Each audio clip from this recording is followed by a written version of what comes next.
Welcome back to Good Day State Line. The holiday season is a smart time to talk finances. This morning we're talking with Keek Acker, Vice President and Trust Office of Stillman Bank, Trust and Wealth Management. Good morning, Keith. Good morning. How are you? I'm doing very well, thank you. How are you? Good as well. So 2020, of course, has been a rough year for many people financially. So we want to talk to an expert. We want to talk to you. What should people be doing right now to prepare for the future? Well, 2020 certainly has been a difficult year for a lot of people, and has, both on a personal side and on a financial side. So our heart goes out to everybody that's been affected personally. On a financial side, we know that it has certainly disrupted a lot of people's financial plans. And, the important thing there is once you get past the survival mode that a lot of people have gone into, just trying to make ends meet and doing what they can to keep their situation afloat, making sure you're getting back as quickly as possible to that planning for the future mode.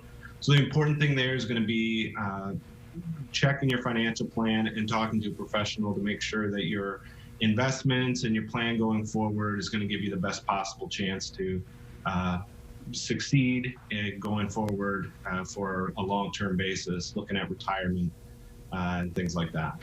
So even if you've never, gotten a professional input on your finances, how should we go about doing that right now? Because it might be more important than ever if we've gone through a rough time.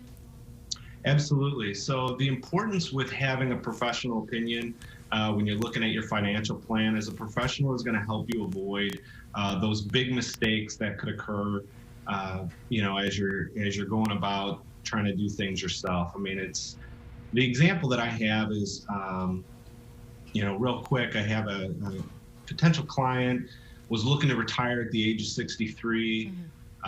Problem was that was only just a couple years out, and they were using historical stock market returns to kind of project what they would have going forward.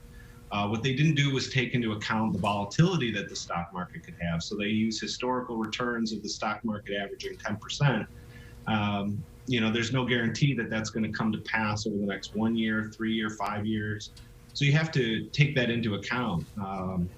We crunched the numbers for them, and given that volatility, only gave them a 60% chance of achieving the income targets they were looking for in retirement. So, what we're able to do is just reset their expectations and say, all right, maybe 63 isn't the target, but we know for a fact, or we know with much greater confidence, that if you push that out to 64, you get a little bit more conservative on the investment side of things, that you'd be able to retire comfortably at that time.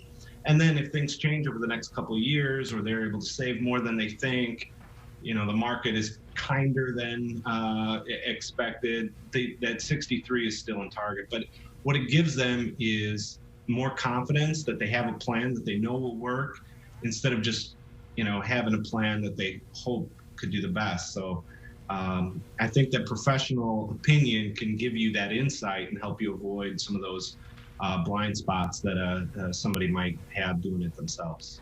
Yeah, especially, with those of us who are dealing with things personally and professionally, and then you got the financial aspect, don't put it all on yourself to try to figure out what's going to work. That's literally what your job is, right?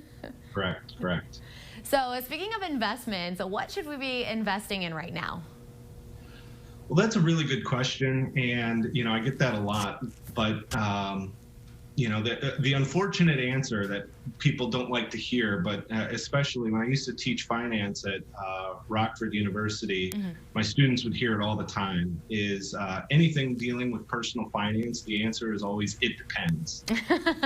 The thing not to invest in right now is any product or anything that somebody is trying to promote that offers a safe income, guaranteed at higher rates than what is available in the market, through a savings account. Anything higher than that 1-2%, you need to be very careful of that. And it's a big red flag if someone says we can give you a risk-free rate of return above what's available, in common products. There's always risk somewhere. So that's one thing to avoid, certainly, but staying diversified and keeping it simple is the way I would go for most people now. All right, Keith, so if anyone wants more information from you, where can they go to get it? Our website is the best place to start. It's www.stillmanbank.com. All our contact information is there.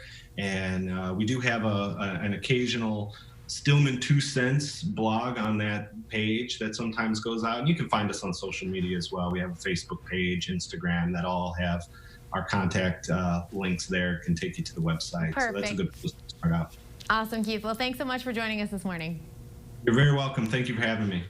Coming up next, we're continuing our 100th episode celebration with our friends from Cellular Sales. And later, we're making cookies with Tasha from Cookies by Design. We'll be right back. Congratulations, Michelle, on serving our community with your 100th episode.